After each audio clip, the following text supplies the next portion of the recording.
Masayang araw po. Muli po ito si Annie na inyong lingkod. Welcome po muli sa aking channel, ang AIC. Kung meron kang sasakyan, pick-up or truck na hindi ganong ginagamit, and you have a capital of at least 100,000 pesos, pwede ka magsimula ng negosyong plastering sand. Mabenta po ang bistay na buhangin. Sa hardware po ng aking kapatid, bumebenta siya ng 4,000 to 5,000 bags of plastering sand per month. Kaya kung magbibistay ka ng buhangin at magiging supplier ka ng mga hardware stores, halimbawa may hawak kang 5 hardware na order sa'yo ng 5,000 bags per month, that would take about 25,000 sacks ng binistay na buhanging order. And kung meron kang 10 pesos per bag, madali lang pong kitain ng 250,000 per month. So if you are interested to venture sa plastering sand business, tingnan po natin kung ano yung mga kakailanganin natin. Una pong kailangan natin, kung tayo ay magpa-plaster ng sand o papasok tayo sa pagninegosyo ng plastering sand, ay isang dump truck na river sand. River sand po, wag sea sand, kasi hindi po maganda ang asin sa plaster at sa bakal. Ang price po ng isang dump truck load na river sand is nasa 25,000 pesos po yan. Pangalawang kailangan natin ng bistayan. Kung mano-mano lang po ang gagawin nating bistayan, nasa halagang 1,000 lang po yan.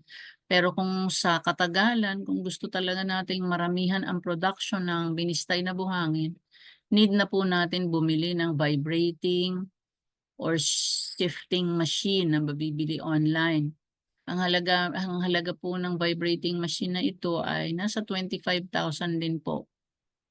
Pero kung gusto ninyong gumawa ng sariling shifting machine, pwede ho tayong manood sa YouTube. Panoorin ho natin yung DIY sand screen machine by Sec Austria, o kaya panoorin din natin sa YouTube yung How to Make Sand Filter Machine by SL Sanda. Okay po. Pangatlo, ang isa pa hong kailangan natin ay pwede muna ho tayong bumili ng 10,000 sacks. 10,000 pirasong sako. Madali lang naman pong umorder nito online. 5 pesos lang po ang isa. Pang-apat, kailangan din nating bumili ng electric sandbag sealer machine na mabibili natin sa online sa halagang 2,400 pesos. And panglima, kailangan din po natin ng 2 tao, at least 2 tauhan na gagawa ng plastering and bagging or packing ng plastered sand. Yan po ang mga kakailanganin natin. Reminder lang po, pag tayo po ay nagre-rebag na ng buhangin or nagpapak na po tayo ng plastering sand, maintain po natin ang regular weight ng bawat isang bag. If 20 kilos po ang gagawin ninyo, keep it always at 20 kilos. Kasi yung iba pong nagtitinda ng plastering sand, binabago nila yung content ng plastering sand. Minsan po 15 kilos na lang nilalagay nila, minsan po 13 kilos na lang.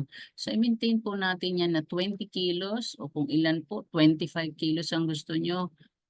Basta po maintain natin ang quality at ang weight ng bag para hindi po tayo masira.